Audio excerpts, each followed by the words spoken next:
A woman says that she was held against her will and raped for several days, and she takes the stand against the man charged with those crimes. Jason Evick is charged with kidnapping, rape, felonious assault, and domestic violence against a former girlfriend. A really disturbing story here we're talking about.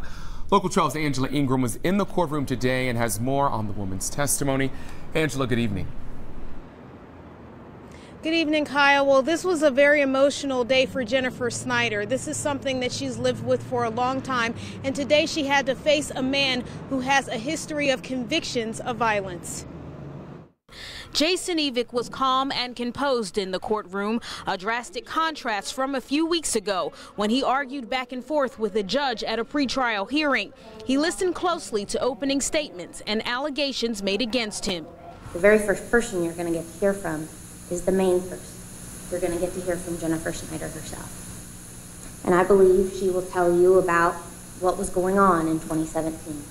Evick is accused of brutalizing and sexually assaulting his then-girlfriend, Jennifer Snider, for several days in 2017. An assistant prosecutor accuses Evick of holding Snider against her will for several days in a camper while beating and raping her.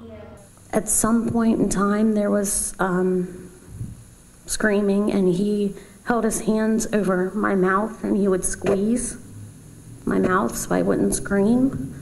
I've gotten punched in the face. Evick's lawyer says Snider was not being held against her will and that she could have left that camper at any time. And you'll hear that there's certain volatility going both ways at times in this relationship.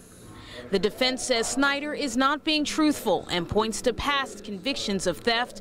Both sides say witness testimony over the next few days will shed light on the allegations.